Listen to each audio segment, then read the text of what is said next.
y es la política de las dictaduras, de diferente expresión o de diferente fuente. Unas desde los militares, otras desde los indígenas. Ecuador y Bolivia es expresión de eso, y otras desde el punto de vista de la seguridad democrática, como el dictador que tenemos en Colombia, de Álvaro Uribe Vélez, o el proceso de Brasil, que nosotros desde allí lo miramos como un caso especial, y es que un dirigente sindical de las capacidades y de la calidad de Lula pudo aplicar toda una política económica para el pueblo brasileño y los trabajadores. Hago una propuesta. Yo fui a Brasil a discutir el problema de la experiencia nuestra en la ley 100 sobre el problema pensional, y no lo resolvió a favor de los trabajadores. Nosotros ya lo habíamos vivido en la década de los 90 con la eliminación del derecho a la salud y a las pensiones y a la protección de la salud de los trabajadores en su proceso, frente a que esto se convirtiera en una mercancía sometida al mercado y que la puede comprar el que tiene, y el que no tiene pues no la puede comprar y no pasa nada. Entonces, frente a este proceso vivido para esta época, aparece una consigna que yo creo que vale la pena reflexionarla. ¿Qué vamos a hacer con las diferentes dictaduras expresadas de diferente forma en nuestros países? Yo creo que al movimiento sindical nos toca propugnar porque en cada país se reflexione si hay que levantar la bandera de la democracia. Y cuando se levanta la bandera de la democracia, estamos levantando los derechos democráticos de la clase trabajadora y levantamos los derechos laborales de la clase trabajadora. Y para ello hay que defender las instituciones y los instrumentos de la clase obrera, como son los sindicatos, la asociación sindical. Y la esencia de una asociación sindical es la capacidad de negociación, es la capacidad de materializar acuerdos laborales y convenciones colectivas, que esa figura está desapareciendo hoy. En Colombia, les doy el último dato que nos hace este presidente, del que muchos creen que es un personaje, una ovejita. El presidente, para poder eliminar la fortaleza de nuestras convenciones colectivas, que era en el tema de la seguridad social, poder conseguir y conquistar prebendas de orden de jubilación y de pensión en las convenciones colectivas de acuerdo al ramo. Los petroleros que tienen unas condiciones de trabajo deben de tener unas condiciones de pensión diferentes al oficionista, y deben tenerla diferente a los médicos, y deben diferente a los que tienen operaciones riesgosas para la salud y la vida. Entonces eso era lo que hacíamos los sindicatos. Sindicato de la industria petrolera, el sindicato de la industria cauchera, el de los médicos, el de los trabajadores de la salud, ¿cierto? Y habíamos dado toda una vida, y muchos compañeros nuestros murieron en esas batallas, ¿sí?, civilistas, de poder conseguir una conquista de esas. Este presidente, como tenía comprado el parlamento, nos presentó un proyecto de acto legislativo para modificar la Constitución, y puso en la Constitución Nacional un artículo que dice que a partir del 31 de julio del 2010 no podrá haber más pensionados en Colombia diferentes a los que otorga la ley general, más a las convenciones colectivas. Entonces hoy el movimiento sindical nos pregunta: ¿y para qué convención? ¿Y para qué sindicato? Porque los trabajadores manejan eso. ¿Cómo así? Entonces los sindicatos van hasta el 31 de julio del año entrante. No, compañero, no, pero no dicen que la Constitución Nacional prohíbe pensionarse uno después o sea, a partir del 1 de agosto del 2010, una pensión especial, no importa la labor y el oficio que estemos desempeñando. Eso es lo último que nos hizo. Entonces yo he oído aquí que mucha gente apela a los organismos internacionales.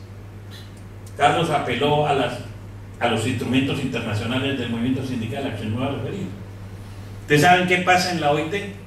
No le pongamos la mano a la OIT, porque la OIT hoy, ustedes saben que la conformación, no tengo que decirles el ABC, gobierno, empresarios y trabajadores, siempre es 2-1. Nosotros fuimos a la OIT. Yo viajé acá a denunciar estas circunstancias de cómo nos iban a violar convenciones firmadas hace 30 y 40 años por nuestros antecesores. que este tipo de un solo plumazo nos las acabó. ¿Y sabe qué hizo la OIT? Yo le recomendé al gobierno colombiano que echara para atrás eso, pero el gobierno colombiano me respondió esto aquí, me dice que eso es de la Constitución y habría que cambiar la Constitución, porque el presidente de la República y el ministro de la Protección Social juraron defender la Constitución Nacional. Es lo poquito, porque en Colombia aquí usted dice que les pagan las horas extras, y allá a nosotros nos pasó una cosa más berraca, esta belleza de vecino que tiene Carlitos, que a veces le gusta mucho, ¿sí? ¿Sabe qué hizo? Nos cambió la hora nocturna. En Colombia no oscurece, compañera y compañera, a las 6 de la tarde, oscurece a las 10 de la noche. La noche comienza a las 10 y termina a las 6 de la mañana, para no pagar el recargo nocturno de ese turno que terminaba hasta las 10 de la noche, porque el otro arranca a las 10 hasta las 6 de la mañana. Le abarató, es que con un criterio de que los pobres empresarios no podían generar empleo ni trabajo porque eran muy costosos los recargos nocturnos y las horas extras. Entonces dijo: no las paguen, generen contratos. Y hoy arrancamos con el 12 y vamos para el 18% de la población económicamente activa. Y eso es una falacia, como decía la compañera cubana. Resulta que en Colombia la composición de cada 100 colombianos, hombres y mujeres en capacidad de trabajar, 65 de ellos están en la informalidad, en lo que aquí en el video se llamaba por cuenta propia, o sea, el que busca por el sustento, ¿sí? El otro 15% está en el subempleo, o sea que un día sí está trabajando, otro día no trabaja, otro dura una semana, un mes sin trabajar, etcétera, etcétera. Solo el 12 trabajadores de ese 100 están con trabajo fijo, formal. ¿Estamos? Y para completar, este maestro nos acabó los instrumentos de la prestación de la seguridad social, que es por lo que luchan los trabajadores. Doctor, una consulta. ¿Cómo sostienen el sistema de seguridad social entonces? No, por los trabajadores solamente. Claro, con un ingrediente, pero usted tiene la razón. Resulta que este maestro en la reforma de la ley 100 se quitó la responsabilidad del Estado colombiano de financiar, de entregar plata del presupuesto nacional para la salud, las pensiones y los riesgos profesionales de los trabajadores. Entonces vinculó la seguridad social a la relación laboral. Quien tenga relación laboral, por ley le quitan la plata para financiar el sistema. El que no lo tenga no tiene sistema. O sea que la gente que no cotice, sí, que no cotice al sistema pensional no tiene posibilidad de pensionarse en Colombia. Es contributorio. Es contributorio, pero contributorio laboral. Porque hay sistemas mixtos donde yo contribuyo, pero el Estado garantiza económicamente. Aquí el éxito del gobierno, que fue Uribe el ponente de esa ley, esa es una historia larga, y yo sé que los de León quiere cerrar esto. En Colombia el ponente de la ley 100 fue Álvaro Uribe Vélez Joel. Desde esa época lo estamos combatiendo, y fue el que nos quiso acabar el seguro social en esa época, y le tocó esperar a que él fuera presidente para sacar una ley y decir: se acaba el seguro social en Colombia. Ahora nos quiere acabar el seguro social que tiene pensiones, lo quiere acabar para poder dejar solamente los fondos privados de capitalización individual, ¿sí? Que es mucho más grave. Solo en Colombia 2 millones de colombianos, de los 17 millones de colombianos que pueden cotizar, 2 millones están en fondos de pensiones.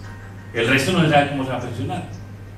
Hoy en el Parlamento colombiano hay 18 proyectos de ley para aumentar las edades, exigir más requisitos y reducir los beneficios. Estamos discutiendo si la pensión en Colombia, que por ley y constitución es un salario mínimo, $220, se puede reducir a menor. ¿Sí? En Colombia no se puede hoy. En Colombia todavía la ley y la constitución no permite que un pensionado se gane menos de un salario mínimo. Este presidente que quiere despedir, y aspiramos que sea cierto que se despida, el pueblo no lo relija por segunda vez, el tipo le quiere ir dejándonos que se pueden dar pensiones por debajo del salario